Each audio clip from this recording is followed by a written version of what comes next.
진정한 자유함. 요한복음 8장 36절. 개별성과 인격성. 개별성이란 인간이 가지고 있는 특성으로 성령님의 인격과 반대되는 개념입니다. 반면에 인격성은 성령님에 의해 주어지는 새로운 본성을 의미합니다. 개인적인 교만이 남아있으면 그 교만은 언제나 나는 할 수 없어 라고 말합니다. 한편 인격적 본성은 절대로 나는 할 수 없어 라고 말하지 않고 단지 계속 뭐든 흡수합니다. 본문 말씀은 참 자유를 얻는 방법이 인간의 개별성에 있지 않다고 말합니다. 하나님은 우리를 창조하실 때 무한한 잠재력을 가진 존재로 만드셨습니다. 이는 우리 능력에 의해서가 아니라 하나님을 의지하고 나아가는 존재가 될 때 가능합니다. 하지만 죄와 개별성은 무한한 능력을 제한합니다. 그러니 우리가 자유로운 존재가 되기 위해서는 타락한 본성과 죄로부터 우리를 구원해야 합니다. 우리가 할 일은 자신을 개별성으로부터 구원하는 일입니다. 즉, 우리의 자연적인 삶을 하나님께 드려 희생제물이 되게 함으로써 그 삶이 순종에 의해 영적인 삶으로 변화되어야 합니다. 본성이 죽을 때 우리는 비로소 순종의 희생제물이 됩니다. 이제 내가 사는 것이 아니라 주를 위한 삶으로 나아갑니다.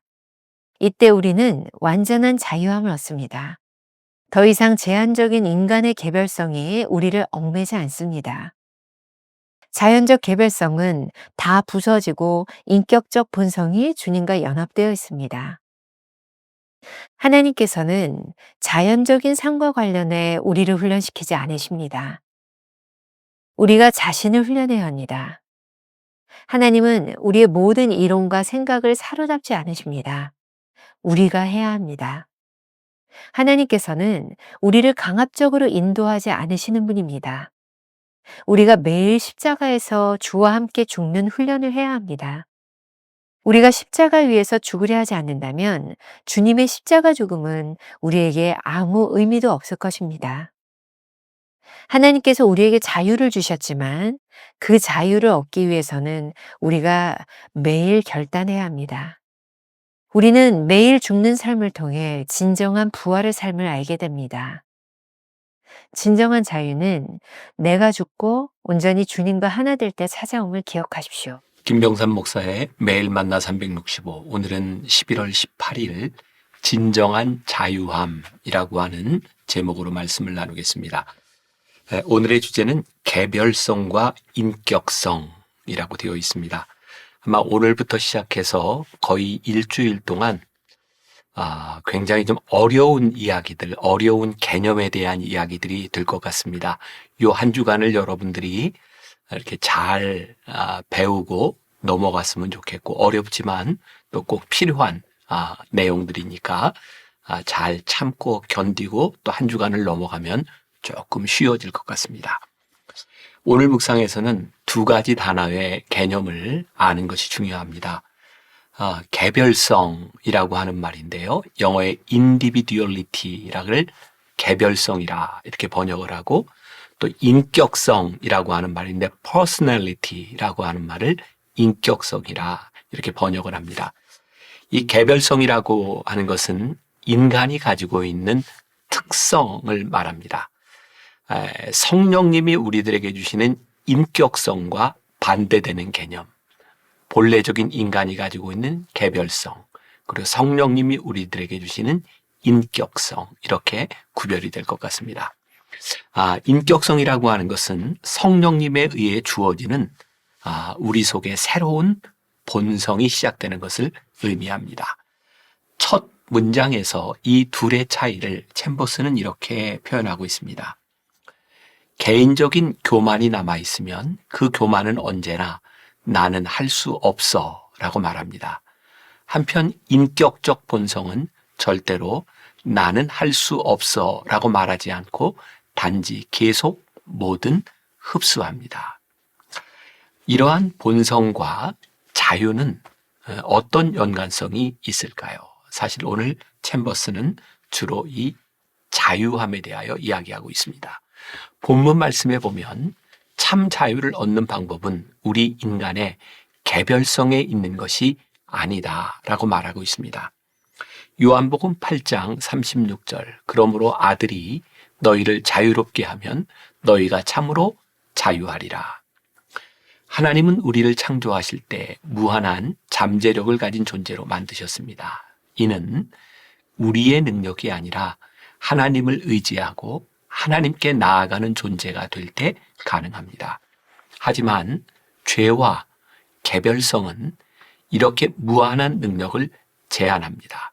그러니 우리가 참 자유로운 존재가 되기 위해서는 타락한 본성과 죄로부터 우리를 구원해야 합니다. 다시 말하면 우리의 개별성에서 인격성으로 나아가야 된다고 하는 이야기죠. 이러한 자유로움과 능력은 순종과 연관성이 있습니다. 어제 묵상을 통해 우리는 진정한 순종은 하나님과 온전히 하나 될 때 즉각적으로 일어나는 것임을 배웠습니다. 챔버스는 이렇게 말하죠. 우리가 할 일은 자신을 개별성으로부터 구원하는 일입니다. 즉 우리의 자연적인 삶을 하나님께 드려 희생제물이 되게 함으로써 그 삶이 순종에 의해 영적인 삶으로 변화되어야 합니다. 이 말의 의미를 잘 알고 이해하기 위해서는 갈라디아서 2장 20절 말씀을 잘 이해하는 것이 중요합니다. 내가 그리스도와 함께 십자가에 못 박혔나니 라는 말씀 안에서 우리의 개별성이 완전히 죽습니다. 우리의 본성이 죽을 때 우리는 비로소 순종의 희생제물이 됩니다. 자아가 죽지 않고서 어떻게 죄된 본성을 가진 우리가 하나님께 순종할 수 있겠습니까? 이때 우리는 이제는 내가 사는 것이 아니라 주를 위한 삶으로 나아가게 됩니다. 이때 우리는 완전한 자유함을 얻게 됩니다. 더 이상 제한적인 인간의 개별성이 우리를 얽매지 않습니다. 챔버스는 이것을 이렇게 표현합니다. 자연적 개별성은 다 부서지고 인격적 본성이 주님과 연합되었습니다. 우리의 인격이 주님과 연합하면 나는 할 수 없어요 라는 말로 주님께 대항하지 않습니다. 오히려 주님을 돕는 사람이 됩니다. 그런데 오늘 제일 이해하기 힘든 부분이 등장합니다. 바로 이 부분인데요. 하나님께서는 자연적인 삶과 관련해 우리를 훈련시키지 않으십니다. 우리가 자신을 훈련해야 합니다. 하나님은 우리의 모든 이론과 생각을 사로잡지 않으십니다. 우리가 해야 합니다. 그동안 우리는 영적으로 훈련시키시는 하나님에 대하여 많이 배웠습니다. 그런데 훈련이 우리 몫이라니요. 하나님께서는 우리를 강압적으로 인도하지 않는 분이심을 기억해야 합니다. 우리가 매일매일 십자가에서 주와 함께 죽는 훈련을 해야 합니다. 주님께서 우리를 위해 십자가에서 죽으셨지만 우리가 그 십자가 위에서 죽으려 하지 않는다면 주님의 죽음은 우리에게 아무런 의미도 없을 것입니다. 하나님은 우리의 생각과 이론을 한 번에 고치셔서 우리로 하여금 복종케 하시는 분이 아니라 매일의 삶 속에서 순종으로 나아가도록 우리를 시험하는 분이십니다. 하나님께서 우리에게 자유를 주셨지만 그 자유를 얻기 위해서는 우리가 매일 결단해야 합니다. 고린도전서 15장 31절에서 사도 바울은 나는 매일 죽노라 라고 고백한 적이 있습니다. 우리가 잘 아는 것처럼 고린도전서 15장은 부활장이라 불리는 성경입니다. 사도 바울은 매일 죽는 삶을 통해 진정한 부활의 삶이 무엇인지를 알았던 사람입니다. 오늘 챔버스가 말하는 이해하기 쉽지 않은 자유함에 대한 개념을 가장 잘 설명한 A.W. 토저가 쓴 들을 귀 있는 자는 들으라 라는 곳에 나오는 내용입니다. 좀 읽으면 이해하기가 좀 좋을 것 같습니다. 암세포는 인체의 세포 중 가장 자유로운 세포이지만 계속 성장하면 유기체를 죽일 수 있다. 건강한 사회는 그 사회의 구성원이 제한된 자유를 받아들일 것을 요구한다. 각 구성원은 전체의 자유를 위해 자신의 자유를 축소해야 하는데 이 법은 온 피조 세계에 적용되며 하나님의 나라도 예외는 아니다. 너무 많은 자유의 위험성이 그리스도인을 늘 따라다니는 것은 사실이다. 그는 진정으로 자유롭지만 그의 자유 때문에 유혹에 넘어갈 수도 있다. 사실 그는 죄의 속박에서 자유롭고 용서받은 악한 행위들의 도덕적 결과들에서 자유롭고 하나님의 불쾌하게 여기심과 율법의 저주로부터 자유롭다. 은혜가 그가 갇혀있는 감옥의 문을 활짝 열어주었다. 이제 그는 옛날의 바라바처럼 자유롭게 어디든 갈 수 있다. 다른 분이 그 대신 돌아가셨기 때문이다. 이제 그는 자신의 자유를 어떻게 사용해야 할 것인가? 두 가지 길이 있다. 하나는 그리스도의 보혈을 통해 주어진 자유를 육신의 정욕을 위해 악용하는 것이다. 신약 성경은 실제로 그렇게 한 사람들이 있다고 지적한다. 다른 하나는 낙타처럼 무릎을 굽혀 자발적으로 짐을 지는 것이다. 그렇다면 짐을 진다는 것은 무엇을 의미하는가? 그것은 그의 동료 인간의 고통을 최대한 덜어주기 위해 자기가 해야 할 일을 하는 것이다. 잃어버린 세상에 대해 사도 바울처럼 빚진 자로서 그 빚을 갚는 것이다. 꼭 기억해야 합니다. 진정한 자유는 우리의 능력을 고집하는 것이 아니라 내가 죽고 온전히 주님과 하나 될 때 찾아오는 것입니다. 우리가 기억해야 될 한 줄 노트. 진정한 자유는 그리스도 안에서 무엇이든 할 수 있다는 고백입니다. 오늘 하루 이런 질문을 가지고 살아봅시다.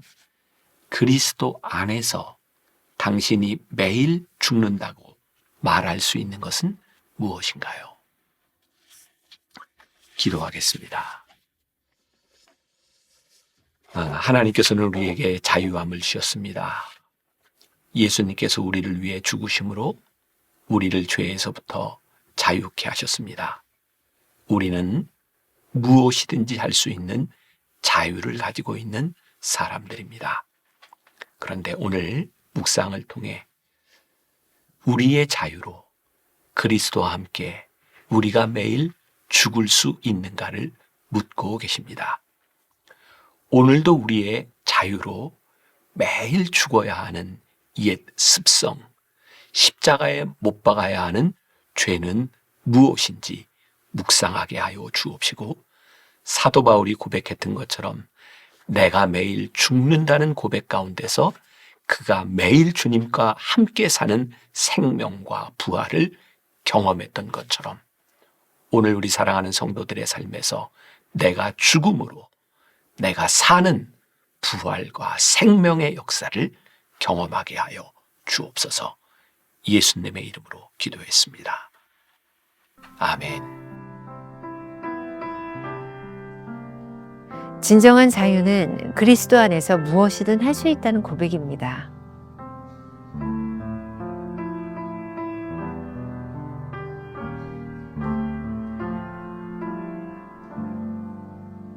그리스도 안에서 당신이 매일 죽는다고 말할 수 있는 것은 무엇인가요?